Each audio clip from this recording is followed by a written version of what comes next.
Recording in progress. And because we were about to be able to the Clif testing, so still playing. Okay, so I'm going to bring Ryan on, and I hope you enjoy the conversation.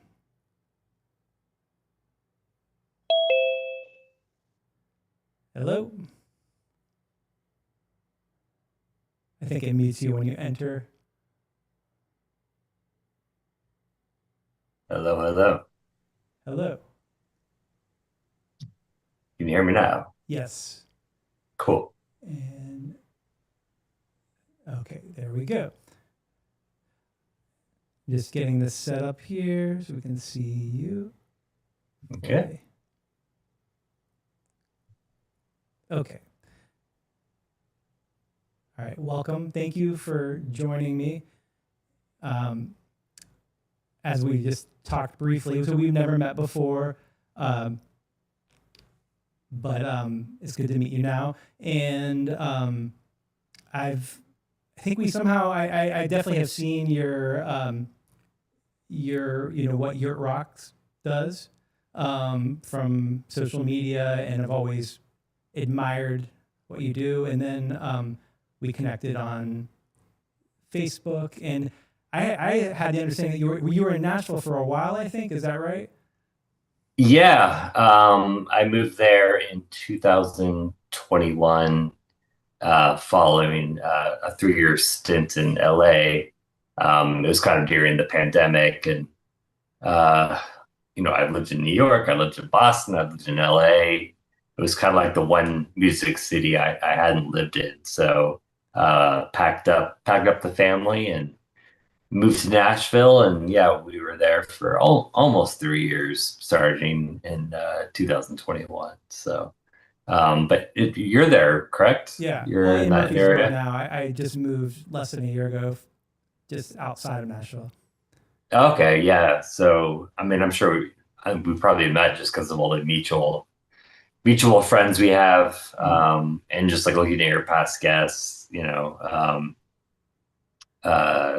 yeah, there's, I mean, just name any Nashville drummer, and I'm sure Marcus Finney and Rich Redmond and that whole crew. So How could I not?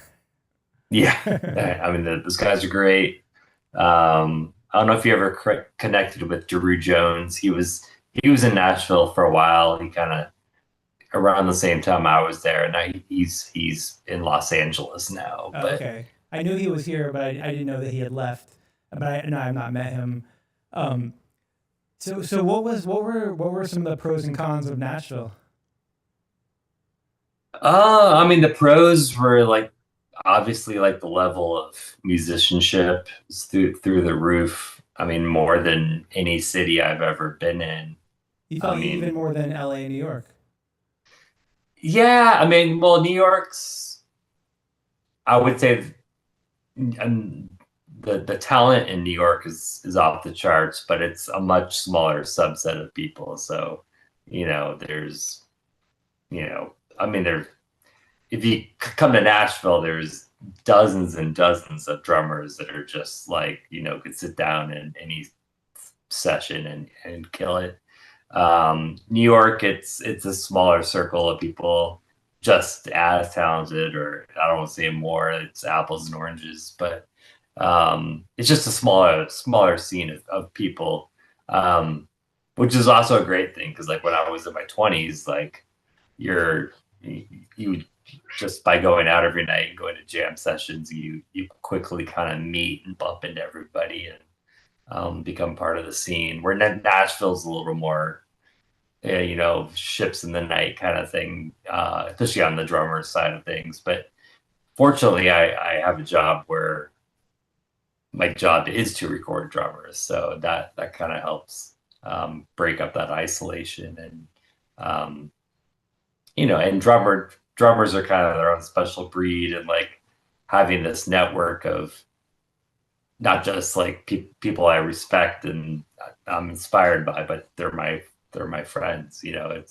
It's the drum community is a really special thing. So I really enjoyed my time in Nashville, just getting to meet a lot of the local guys there, and even bringing in other guys from New York and LA for certain projects. I do a lot of consulting uh, on top of like the Yurt Rock stuff. So stuff for like Roland and melodics and XLN audio, and I'm constantly producing different sessions for different scenarios.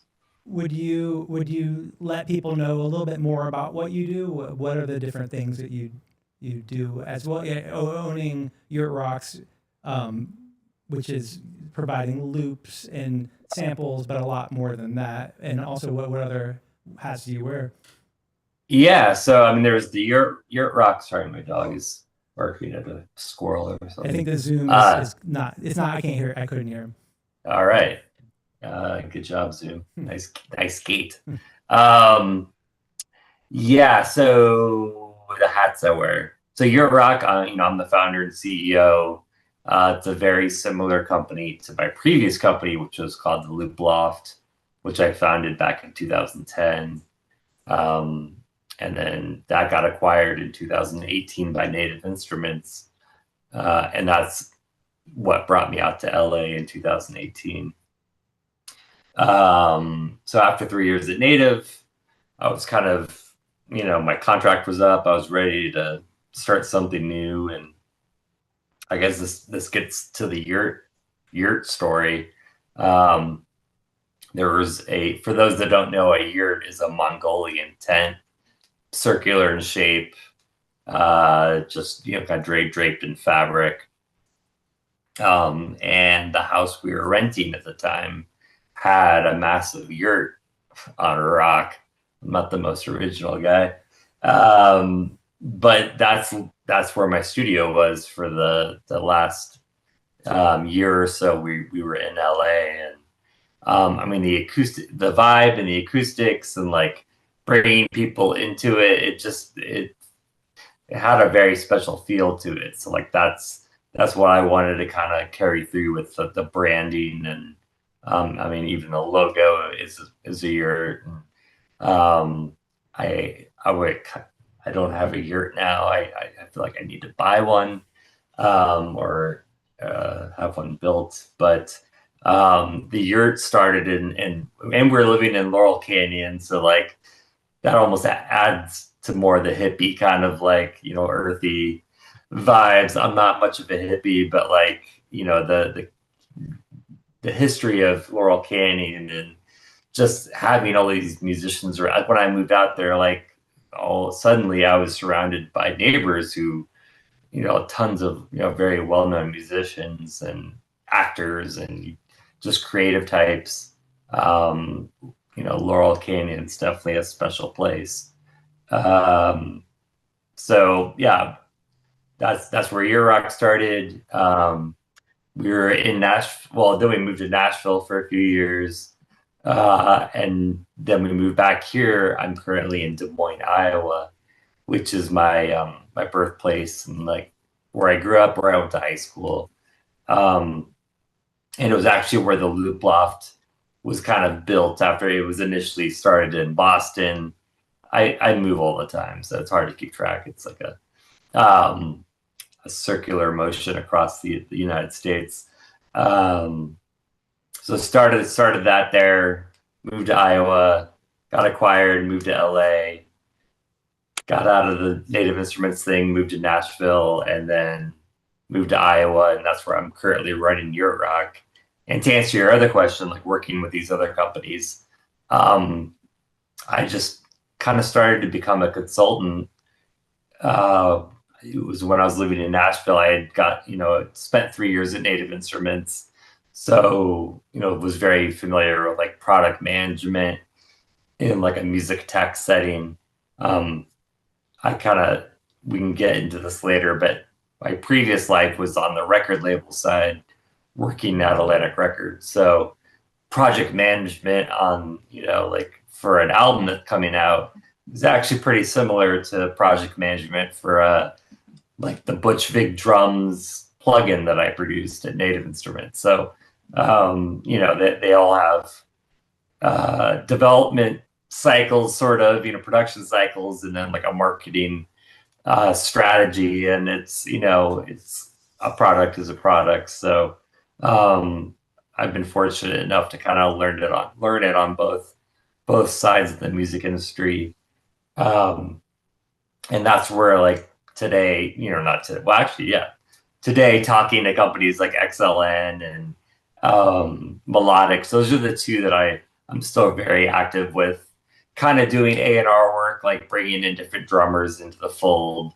Like, we just launched a video with Joey Warrenker. I saw the mini doc. That was really cool. Yeah, so that, like, that's something I was brought in to kind of produce. So I've known Joey for years. He's a friend. It's like, it's kind of my Rolodex, and just tapping into that network and like trying to find the right drummers for the right project. Melodics has an app that's like focused on hit songs, and Joey's played on tons of hit songs. So um, the goal there is to kind of bring the drummer in that played on the original tracks. Like, for this, it was Beck's, Loser. They make a really cool lesson for their app, but we also go deeper with drummer and kind of tell like a mini doc. And so yeah, that's a lot of fun. With XLN, it's the same kind of thing, but also producing MIDI tracks for their addictive drum software, and just provide, input and feedback and research for, like, helping it out, like, on the, I don't know if you've checked out their new Drum Butter plugin. It's pretty sweet. If you're looking for a cool, like, effects plugin, definitely check out XLN's Drum Butter. Making a note of that. Yeah, it's sweet. They have another plugin called the RC20, which is kind of like it's called the Retro Color plugin that me and thousands of other people use on their drums to kind of give like a crunchy vinyl vibe to your tracks. Drum Butter is like that, but on steroids. So that's, yeah, something I've been kind of helping with lately. Very nice. You had mentioned the cycles of a product. Would you talk some more about what that looks like? Like, what are the cycles, and what kind of time frame is it in the developing to the to getting the word out? Yeah, I mean, it's all kind of dependent on like what the actual product is. So let's say, like, when I was at Native, so Butch Vig, who, this is kind of how I meet a lot of these people. He was a customer of the Loop Loft, and like one day I saw, I always kind of scroll through orders every few days, and like his name, was like Butch, the Butch Vig, and like he was buying my drums, like my drum loops and samples, and I've been a huge fan of his since I was in high school, with ever since Nirvana and Smashing Pumpkins. So I emailed him, a few days after he made his purchase, and he wrote back right away. It was super cool, and we kind of struck up a friendship. And he was like, "If you're ever in LA, let's connect, and maybe we can do something." And after the Native Instruments acquisition, I was in LA, and I was like, "Hey, Butch, I'm with Native Instruments now." And I knew he was a big user of all the various, Native plugins like Battery and Contact and all that stuff. And I was like, we can kind of do whatever, we want. I just want to let people know, anyone who might tune in who doesn't know what those things are, that these are like virtual instruments. They're digital, but they can sound like analog. Yeah, they can literally sound like anything you want. Whatever you put a microphone to, you can turn that into an instrument that you can play on a piano or on drum pads or V drums or whatever. So yeah, Butch and I met up for lunch, and we kind of brainstormed the concept. I was like, if you could do anything drum instrument wise, what would it be? And he had already created a Waves plugin. I believe it was for vocals, actually. It was a lot of like his custom presets and stuff. So he had been through this process before, but with a different company. So at Native, this was going to be entirely drum focused. So for me and him, this was like a dream come true. It's like we could go to any studio we want and like have a budget to like do something really cool. And he's like, well, let's lock out, United Recording, which used to be, was it Ocean Way? I can't remember. It's one of the Bill Putnam studios in Hollywood. Big studio. Yeah, it's like, we were in Studio A, like super, super legendary, and had it locked out for the week. And we had his drum tech, this guy, awesome guy, Mike Fasano, great drummer as well, but an amazing drum tech. Literally bring in like every snare drum that Butch has ever used, like the Tama Bell brass that was used on Nevermind, and I guess an acrolite of some sort that was used on Gish, or it might be a Tama. I don't know. Just random drums that were used on all these. They all had a vibe. Yeah, exactly. Like you hit each one and completely different. And that's what we did for a week. We just sampled his kind of the kits that he had used over the past 20, 25 years on all these different hit records. Spent like a week just getting really detailed samples of everything, cymbals too, which take a lot longer. So when you sample an instrument, you have to hit it and let it decay.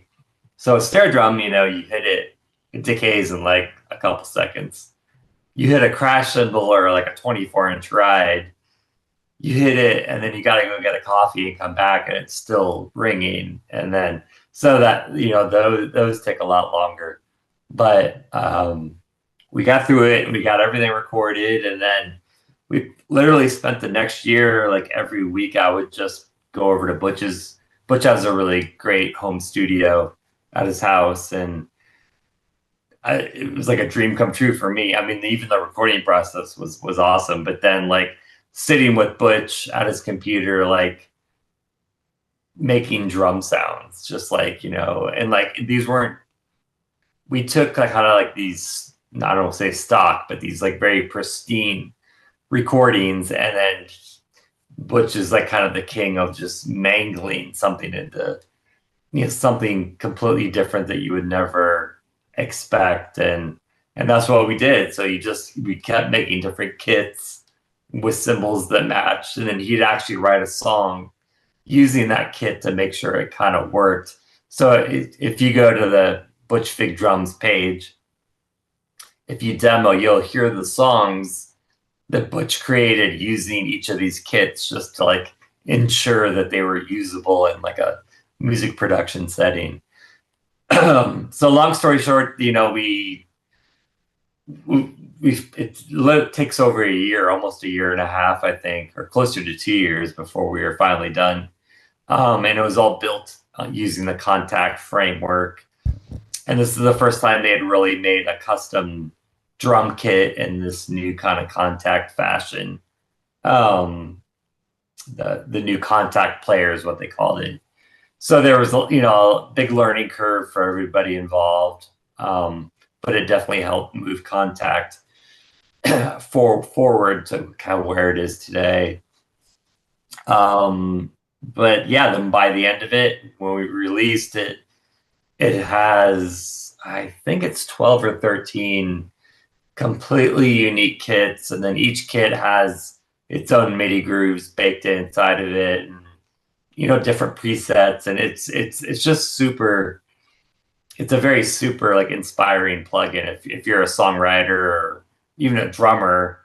Just hearing those sounds and the grooves, kind of like, everybody needs a spark to get going, and I'm proud to say like this is one of the sparkiest plugins I've ever worked on.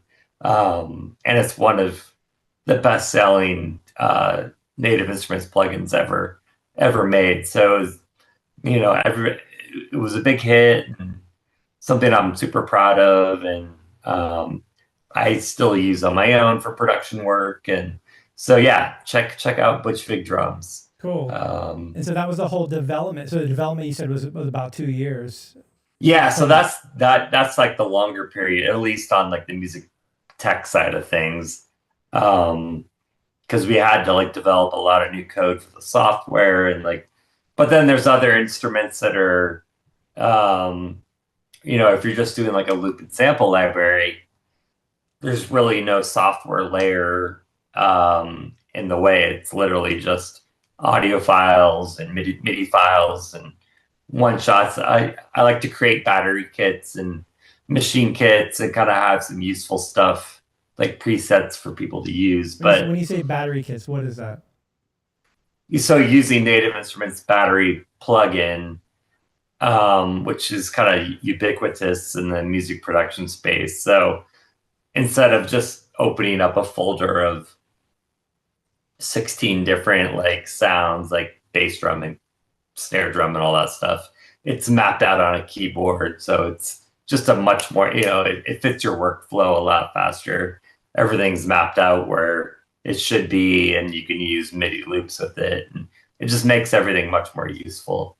But the development time on that stuff is way shorter. Like literally, like we can record 1 week, the next week is spent editing, and then the following week is spent kind of formatting for the various plugins and getting the product page together. So like in under a month, we can from recording to release, have something out. So compare that to the Butch thing, which was almost 2 years, to 1 month. It's not as in depth and like it doesn't have all the software like fanciness to it, but it's still super inspiring and useful. Like the first one I released when I started Yurt Rock was Clyde Stubblefield. I want to ask you about that because I want to hear about that. Yeah. So like, how that came about and everything. Yeah, it's a crazy story. Like, my buddy Leo Sidran. I know Leo. Oh, you do? Okay, cool. Yeah, Leo's awesome. Yeah. Leo and I became friends in New York City. I was in a band with this guy Will Bates, who's now like a big time movie TV composer. At the time, we were in like an indie band called The Rinse, Rinse. But Will's day job was doing like TV and commercial work, and he worked out of an office where Leo worked doing the same thing, making commercial music.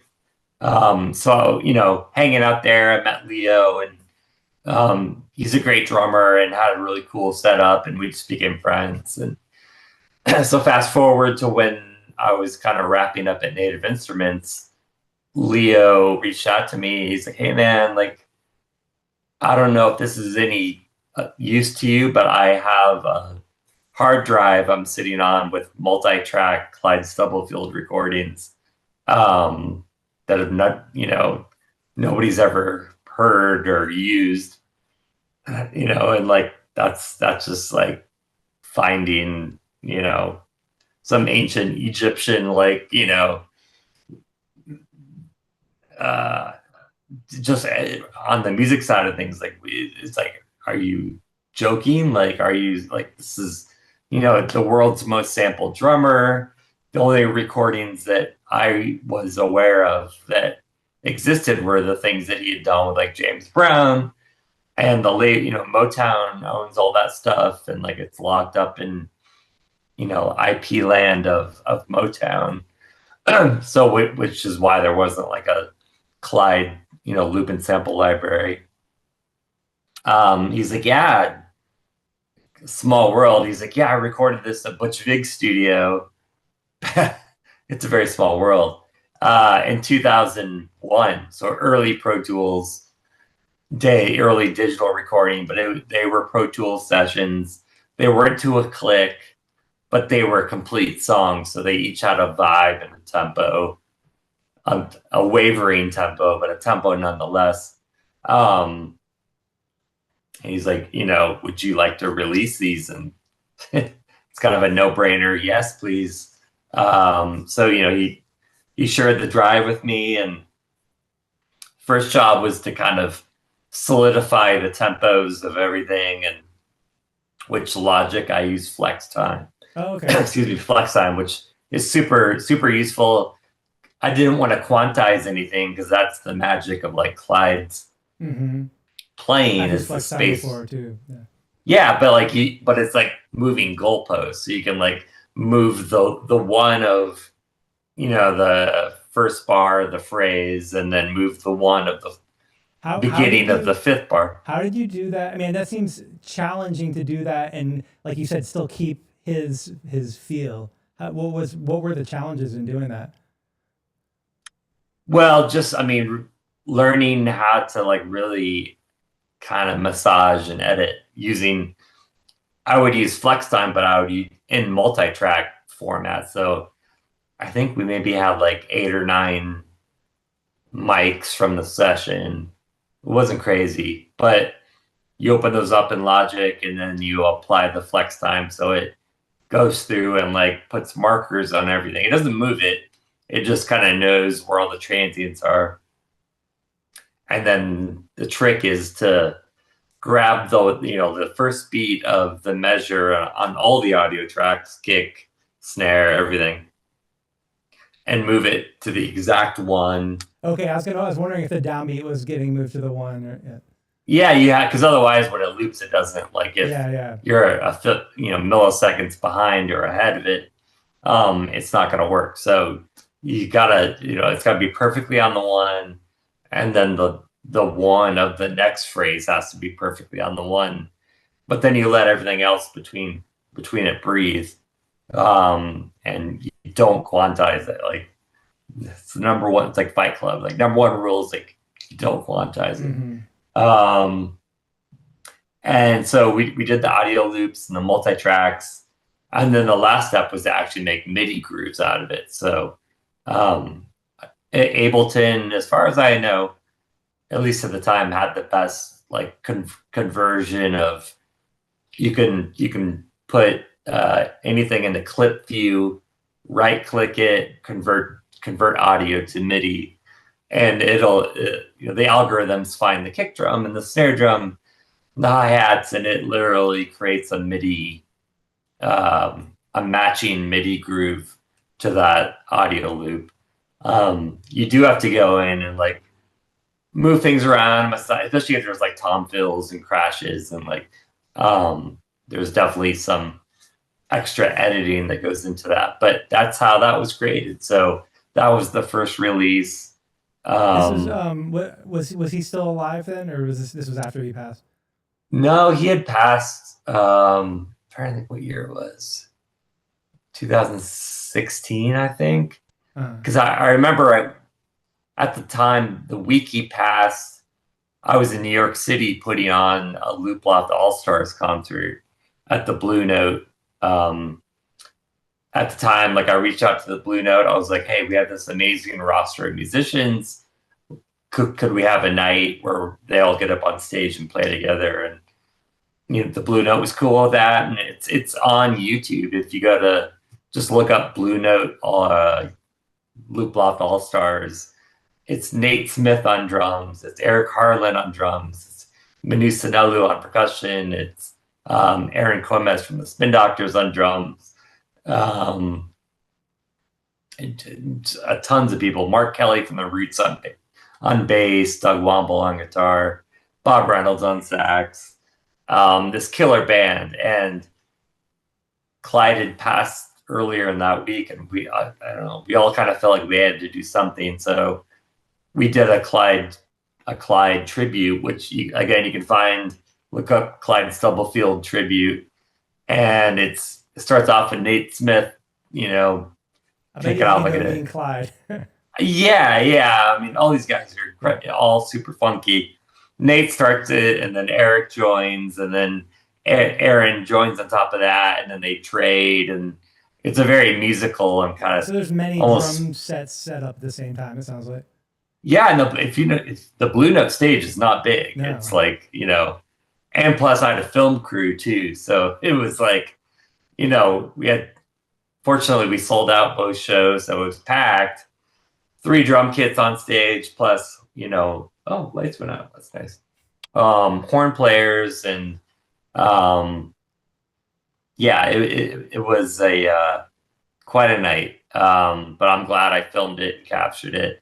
So getting back to the Clyde thing, yeah, that was kind of like my first Clyde tribute or production, and then fast forward to 2021, I guess 5 years later is when we released the Clyde Stubblefield loops through Leo owns the masters. He's the one that had hired Clyde and recorded him in Madison, Wisconsin, where Clyde lived towards the end of his career. It's funny, Leo. My girlfriend and I had breakfast or lunch with Leo at a Mexican restaurant at the bottom of the Empire State Building, and he, I think he was interested in knowing more about. We've been making a film about Rock Along Bob Moses, Oh yeah. and but so Edgar Bateman is the person who Rock Alam calls his favorite drummer of all times, and I guess Leo had at some point had the intention of making a film about him. So he said, I have this footage of Edgar Bateman, which is it's kind of funny that he that he has that, and that he had the Clyde Stubblefield, and yeah. Anyway, it just reminded me of that he also Yeah, it's like what else is he sitting on? yeah, the Leo Sidran vault. Mhm. Yeah, well, that's really really interesting. So you've worked with a ton of drummers, and I'm guessing a number of them have been live. You've been in the room with them. I'm wondering, and you're a drummer. The drums is it correct they were your main instrument at Berklee? Yeah, that's why I went to Berklee. I got a drum scholarship. Otherwise, there's no way I could have afforded Berklee. Was fortunate enough to get a drum scholarship, and that was my major. I was briefly a music production and engineering major just for a semester, but it was taking me away so much from the drums. And I kind of realized it was the one time in my life where I could just do nothing but like focus on the instrument and being at Berklee and having access to all these world class teachers and stuff. I was like, I'll figure out the production stuff later, which I did. It's like one semester you actually kind of get a good nuts and bolts foundation of recording and just all the 101 classes you take to get up and going. So I'm kind of glad I actually did that. But then, yeah, switched back to drums, and I am one of the few people that graduated from Berklee. I actually did all 4 years, and just graduated with a degree in percussion and drum set in 2000. Okay, I want to come back to Berklee, but I'm just curious, working with all these different drummers. You had mentioned how the Clyde Stubblefield tracks needed a little bit of massaging. How the time was not always exactly the same tempo. I once asked Roy Haynes about tempo, and he was like, "We breathe, our heart, speeds up and slows down." And so I'm just curious, like, what are some observations you've made of all these great drummers you work with about time, about feel? Yeah, that's the thing you do realize recording these drummers.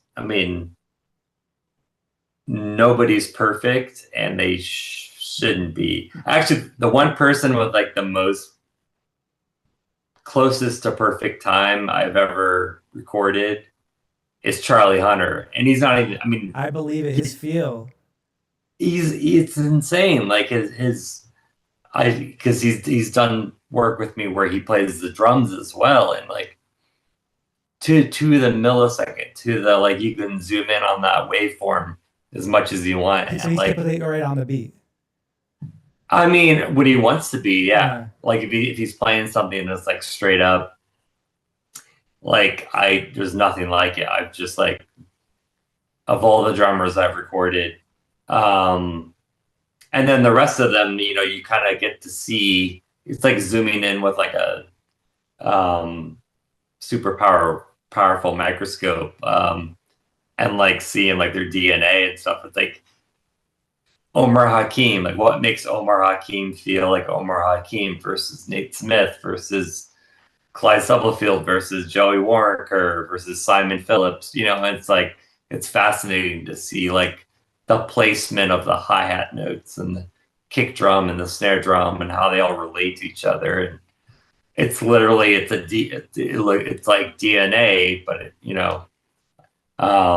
the rhythmic form of DNA that really sets these people, and that's why you can like Matt Chamberlain, you hear him and you just know it's him. And I mean, there's also touch and his instrument and the sonic side playing into that, but he has a feel it's just Matt, and Joey's got a feel that's just Joey, and Brad Wilk has a rock and roll feel that's just Brad Wilk, so heavy and just laid back, where it needs to be, and that's what makes these guys so special. And like the band, like Rage Against the Machine, like talk about like pocket, it all goes back to John Bonham, but like as far as like a modern rock band, like in the past 30 years, like I think Rage is about as deep of a pocket as you can find out there.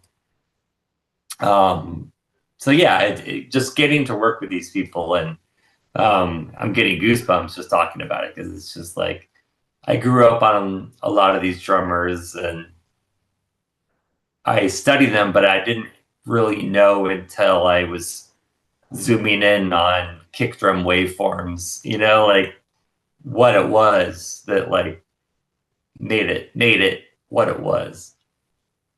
So, So any yeah. specific observations about some of those drummers?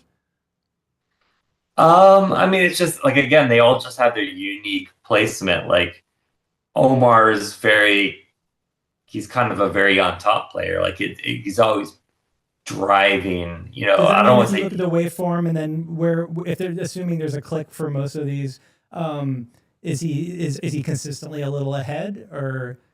Omar's a little ahead. Uh, Yeah, like on or ahead, but like, and if you told him to play like in the like, if you told him to kind of not do the Omar, like he can do it. Like I've heard him do like the Dilla thing, which is the opposite. It's 10 milliseconds behind the beat, and he can do that. But like if you don't really give him instructions, you're just like, give me a rock pop thing, and he does what he did with Sting or whoever. Like there's something kind of on top about it, energetic and like lively and crisp um and then you go to like somebody like Nate Smith, and like there's definitely kind of a way, he's definitely more behind.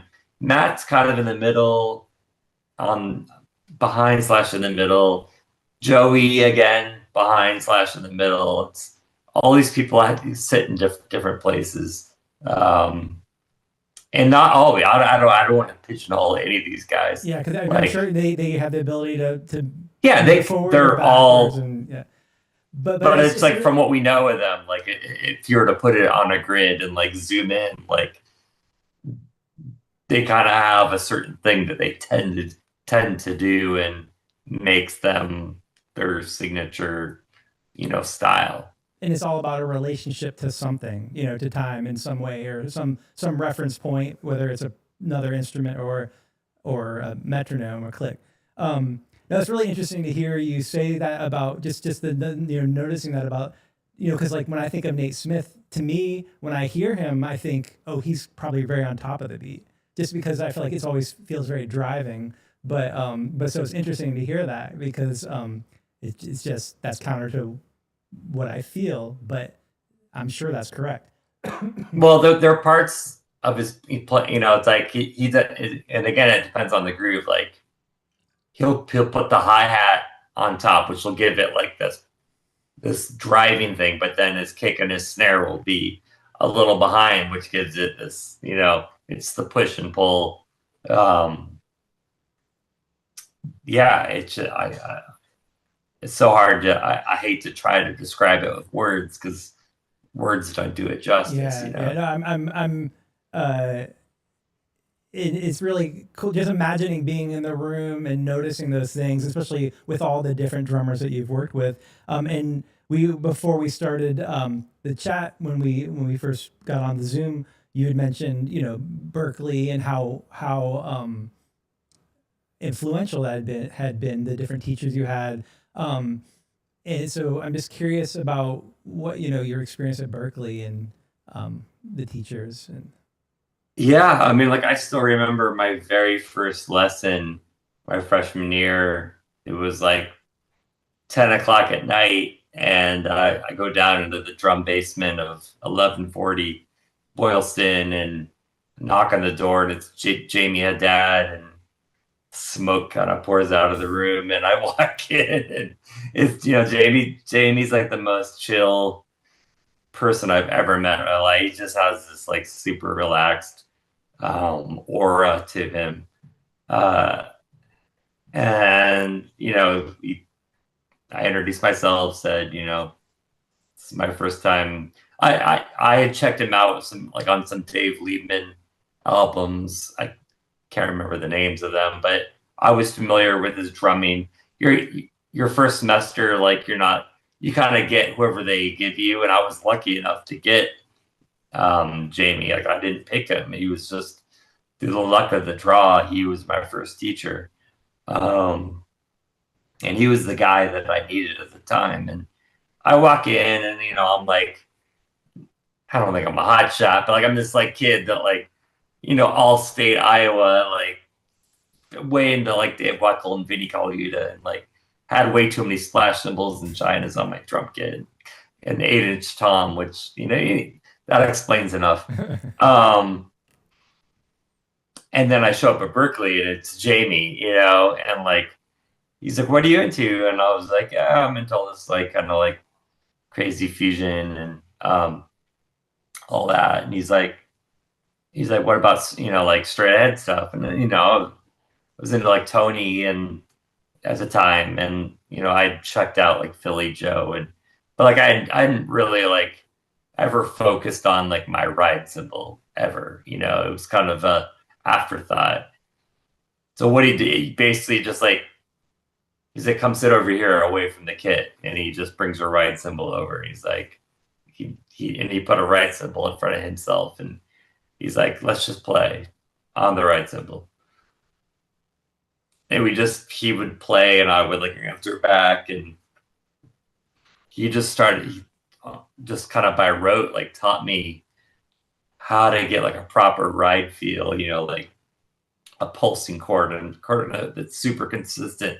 Like my quarter note was not consistent; it was all over the map, and like on the spang-a-lang, the lang would be late because the way I was lining things up. It wasn't like, in a really good ride cymbal beat, the quarter note's always super consistent. And it's that triplet that makes it, you can make it tight or you can make it this big. And like knowing how to control that is like an art form, which I was not aware of at the time. And like, so we spent that whole first semester, like learning how to control the space between the triplet and the quarter note. And like, a really tight one or a really open, like Elvin one. He would just kind of drill me on that. And that sticks to me to this day. Every time I sit down and like if I'm just practicing, I'll stop. All other three limbs will stop playing, and I'll just sit there for 20 minutes and like go through, I hear Jamie like chirping in my ear. So that was super influential. And then getting to work with drummers like I was way into Kenwood Denard in high school, like that Maceo Life on Planet Groove album. Between that and Rage Against the Machine and like I'm trying to think of the other out, like the Butch Vig stuff, Smashing Pumpkins and Nirvana, and like those were kind of like my core of, and Charlie Hunter. That's what I was into in high school. So I got to study with Ken. Kenwood had just started teaching at Berklee, so I think it might have been my second semester I was able to get in with Kenwood, and like, I totally like just worn that live Maceo album out, and he's playing with Larry Goldings on it too, which I'm now friends with Larry, and we can talk about the contest later. So learning how to play funk with Kenwood, and then I did the James Brown ensemble, and Kenwood was the teacher, so I got to like play the Clyde parts and have Kenwood kind of yell at me and instruct different things. So Kenwood, and then into my sophomore, junior, senior years, it was Casey Sherrill, who was a massive influence. And with Jamie too. I kept studying with Jamie, and then got into like the North Indian percussion stuff and using our frame drum and studying all those rhythms and the groupings, the takanini and all that stuff. Learning how to play that on a frame drum, but then sit down on a drum kit and play that as well. And I still love to sit down and play. I don't know where my frame drum is, but yeah, Jamie got me kind of obsessed with that whole world. And Casey was deep into that world too. So like, you're playing in 4/4, but learning how to use groupings of 7s and 5s and 3s, and like the kind of like math games you can play if like you've got so many 16 notes, ways to break it up with groupings and like linear stuff, and just learning how to free yourself from like the 2 and 4, 1 and 3. Not that that's not important. You got to have that down before you even bother with this stuff. But like, just independence wise and timing wise, like learning how to do that stuff is, I'm rustier than I should be these days. But like, yeah, I still go back to those lessons, and I'm trying to think who else. Jamie. Jackie Santos is another guy that I studied with a lot there. My John girlfriend Hazilla. studied with him, and she talks about him. Oh yeah, he was awesome. Like he played in like the Beaver Brown band. And he's all about groove and like just the nicest. Like he was like, if there was one drummer that I worked on like Pocket with, it was him, and that was it. It was just like you have your 30. I can't remember, the 30 minutes or an hour lesson. And with him, it was just time, like, and not rushing and not dragging, and just learning how to, make sure you're in the pocket with stuff. So yeah, he was awesome. Yeah, I mean, I want to talk about Charlie Hunter and also the contest that you all are doing in the app. So I was wondering, how did you get to know Charlie Hunter? So yeah, I mean, I first discovered Charlie Hunter in high school. It was that first trio album he put out. I think it was produced by Les Claypool, if I'm not mistaken. Do you remember the name of that album? I think it's just called the Charlie Hunter Trio. Okay. I first discovered him with Shango and the Bob Marley album. Okay, yeah, that's when he signed to Blue Note. Yeah. He started, he did a bunch of different cool like concept albums. The first trio album, I believe it came out in 92 or 93. It's him, it's this guy Jay Lane, who was one of the original Primus drummers. And I'm blanking on the sax player's name. It's a trio album. It's great. To this day, I still love that album. But my friends and I, especially the bass player, like from my high school jazz band, and the guitar player, they were freaked out because Charlie was doing both parts at once, and like, more, funkier than a bass player can do by himself, funkier than a guitar player can do by himself. He's doing both and playing solos on top. And like, to this day, there's nobody like, I've never seen somebody that has this brain and this independence, and it's where it's not just technical, it's musical, and it's like, I don't. Charlie's a unique human being. Like, so that's how he came on my radar. And then living here in Des Moines, he came through town. Actually, no, the first time I saw him, it was my first trip ever to New York City.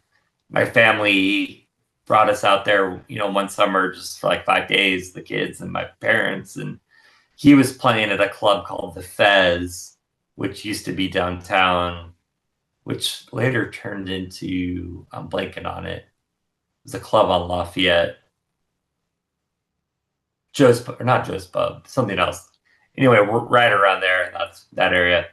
He was playing with this trio, and we were in New York, and my parents bought me got it. They knew how obsessed I was with Charlie, and I think it was like 21 plus, but I was 16 or 17 at the time, and I looked old, and I got in. So that was my first Charlie Hunter experience. And Mike Clark was in the audience that night, and he sat in, and I knew about his playing with with Herbie Hancock and stuff. So that was like a magical night seeing that.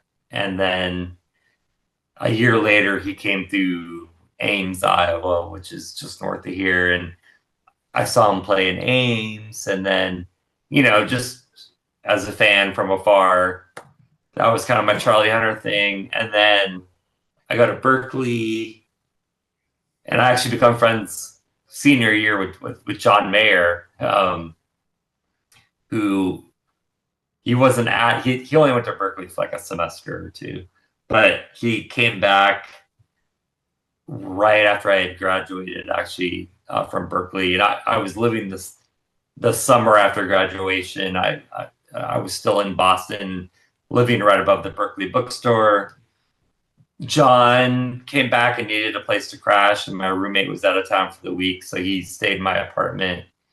And he was completely obsessed with Charlie Hunter. And like, if anybody knows John's playing, you can tell that's definitely one of his influences. Like, especially on his earlier record, there's a song called Neon where he does the Charlie Hunter thing with, like plays a bass line and a guitar part. And but that kind of like well, there was that, John Staying With Me, and then the D'Angelo album came out that same summer, Voodoo, where it's Charlie and Questlove and I'm trying to think who else. Roy Hargrove and all these amazing musicians, Pino, and that album changed the whole music landscape. Like everybody I knew was like freaking out for that album. Like all my friends, like the guys in Lettuce, who were still in town, and my friend Mark, who's now in the Roots, and John got into that, and like, so that Charlie kind of had a resurgence with me, like right as I was graduating for Berklee. Still didn't know him. And then fast forward to 2000, I started the Loop Loft in 2010. It was probably 2012. Through some mutual friends, this guy, Doug Womble, who's a great guitar player based in New York City, friends with Charlie. Doug had started recording with a Loop Loft and told Charlie about me. He's like, you should work with Ryan, like he's doing this thing. And so, we just connected over email, and I hooked up with Charlie, set up a session in New York City, and at the Bunker, which is like one of my favorite studios in Brooklyn. Um, and that's when I started working with Charlie. We showed up at the studio one day and just did a bunch of guitar loops just by himself. And then I set up subsequent sessions with like Eric Harland where they did like duo stuff. And then we went down to New Orleans, where I partnered with like the Personas team. And I basically told Charlie, I was like, pick three of your favorite New Orleans drummers. So you got Johnny Vidakovich, Simon Lott, and who was the third one? Or maybe it was just those two on that trip. But anyways, those are the guys. Oh no, Terrence Higgins. Of course, I can't forget Terrence. So yeah, Terrence, Simon, and Johnny and Charlie and I were all down in New Orleans for like a week. And those are on YouTube as well. Those were all live streamed. Actually, you guys can find those studio sessions, the full unedited things. Yeah, just they're on the Yurt Rock YouTube state. They're on YouTube. The Loop Loft. If you type in like Loop Loft, Presonus, Charlie Hunter. Okay. They were all live streamed, the entire recording session. So it's like we had multicams, like me in the control room and Charlie and Johnny, and it was a pretty big live. We streamed it live. It was like early YouTube live, like 2012 or 13. Like we were really going for it. So that exists. So he heard of you through Doug Womble, and then yep. And then so was it? Did Doug then say, "Hey, yeah, he's interested. Here's his number," or something like that? Was that like how? Or do you remember? Yeah, he just gave me his number, his email address, and then we got on the phone and chatted. Charlie's one of the nicest guys in the world. And so then you got to know each other through these sessions that you were doing. Yeah, we just became friends through sessions, and even beyond that, like when I lived in LA, like Charlie would crash at my house. So he's super tight with the fam. Like he's one of my closest friends now, like today, which is, if you told me that in high school or even like my senior year of Berklee, I'd be like, what? No, Charlie, nah, it's like, but like we almost text every day just because we're always working on stuff. So, I grew up in Winston-Salem, North Carolina, and he moved to Greensboro, which is 30 minutes. Is he still there? He is. I don't know if I can announce. He was planning on moving to London. I don't know if that has quite happened yet. I know he's here doing some sessions this week, but he and his wife, she's British.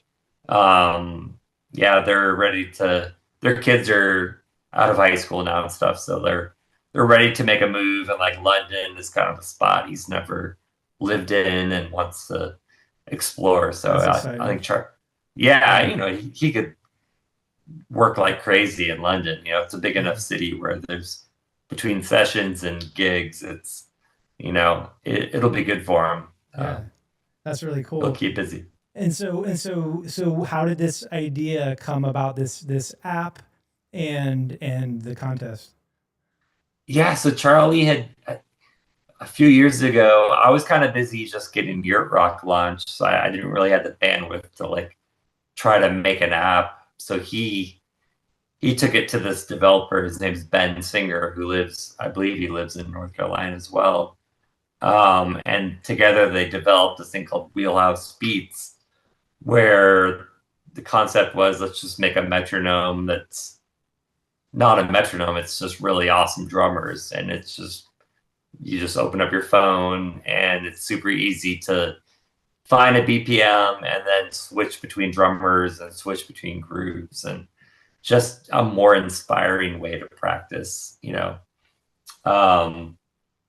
So they launched that a few years ago, and I felt like it never really kind of saw the light properly. Like that, it was like with any product, there's marketing involved, and like that's kind of where I excel with all the native instrument stuff and Yurt Rock and Loop Loft and whatever. So, we decided to join forces, and Yurt Rock is now a distributor of the app. And as far as like, I was thinking about the best ways for us to promote this. I was like, well, let's just do a contest where like people play along with the app, and it's not about chops or like, just like bombastic like craziness. It's about pocket, purely about pocket. Like just like play me a groove that like is just blows my mind, and like because people had started to do that once I got involved, like just were organically sharing themselves playing with the app. So I was like, well, what if we get some really awesome sponsors? So I reached out to, some friends, and like Heritage Guitars, like gave us a couple of guitars, and Harmony Guitars gave us a guitar, and Excellent Audio gave us a ton of software to give away, and mono cases, which makes, I think, the best cases out there, like the coolest, like, yeah, just like it's super, like the design is like amazing. Like we're giving away their backpacks, which are my favorite things. So basically, it's over $10,000 worth of prizes for the first and second and third place. If you go to contest.yurtrock.com, as of today, the page should be up there on the contest page. And all you do is you download the app for free.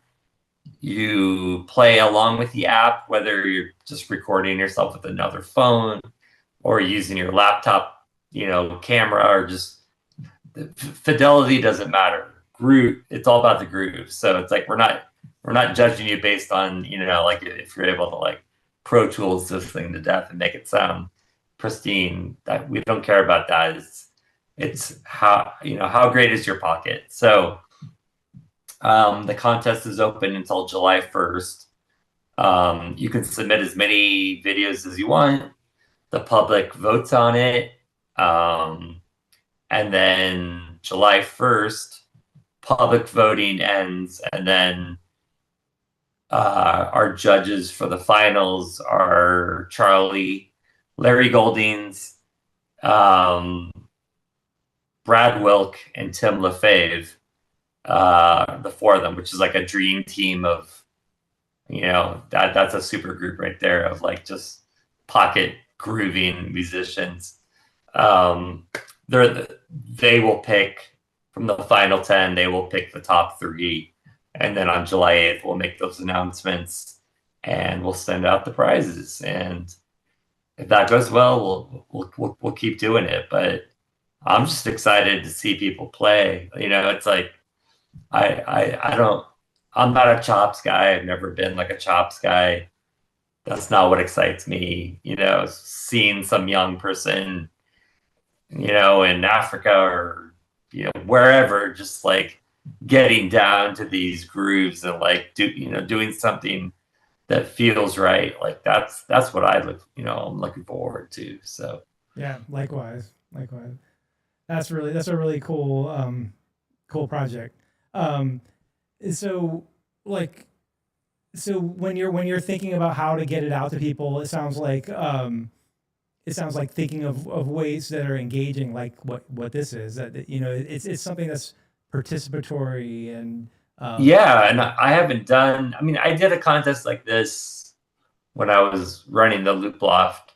It wasn't as more, I think it was more like production focused. It was like, what kind of track can you make with these loops and samples? And it was cool. And like, we had like, tons of great prizes and sponsors, but it wasn't like performance based and like talent based. And like, that's why I'm excited about this. Cause again, I think the most important thing you can do as a musician is just play with feel and intent and musicality, and chops aren't that. Like they're nice to haves, they're not need to haves.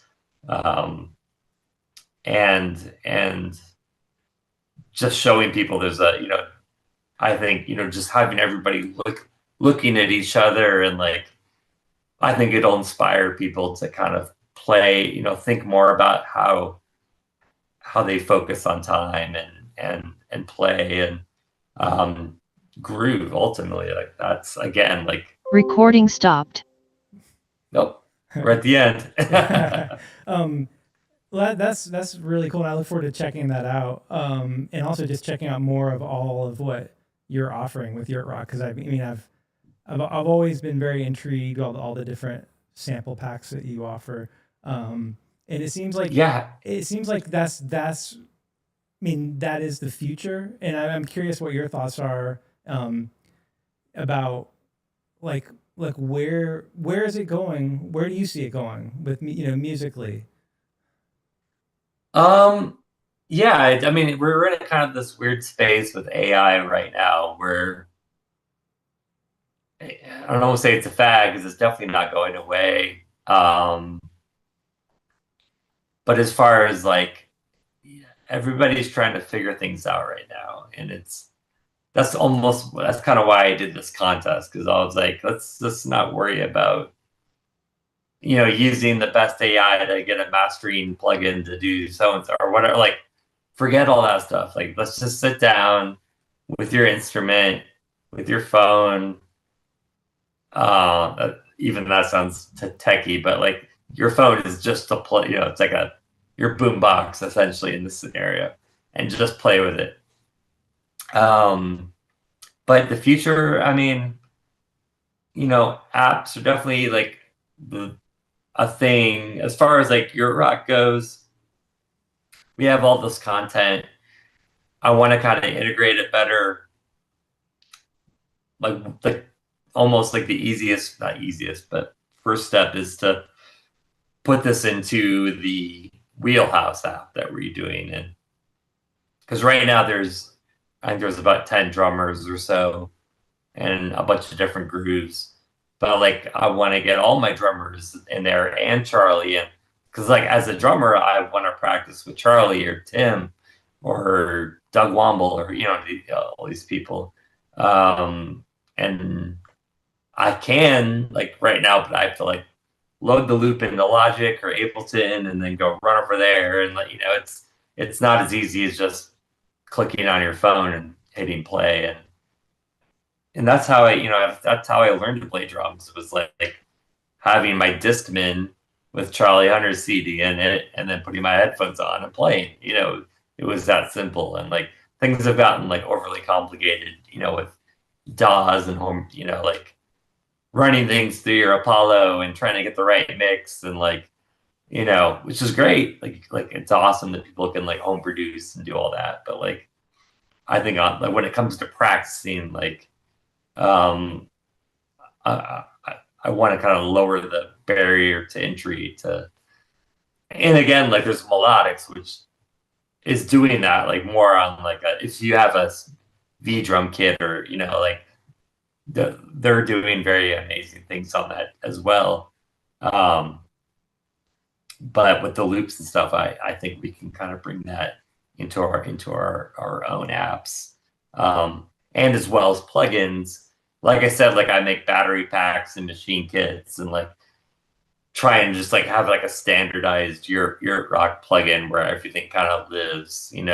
That's obviously like something that we'll make in the future. Yeah, very nice. And yeah, I get that. Like I have a studio, I can record and everything here, but sometimes I just have my earbuds in and I'm playing something on my phone because it's just easy. Like you said, it's just like it's just less friction to just push. Yeah, it's the thing. It's just like I used to do, just turn the CD player or the tape player on and go and just let it run. There's not always distractions. So, yeah, no, I'm super excited about this contest, and I'm sure it's going to lead all of us into kind of a new direction. So, well, thanks for all that you're doing, and thanks for joining me and chatting. Yeah, thanks for having me, Cliff. I really appreciate it. A long time coming. Yeah, it's good. I've been following you, and especially like all the updates on the Bob Moses stuff.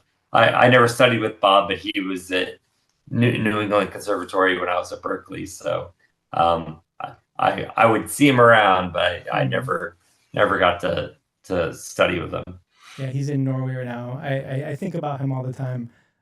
He's been very influential for me and so many people.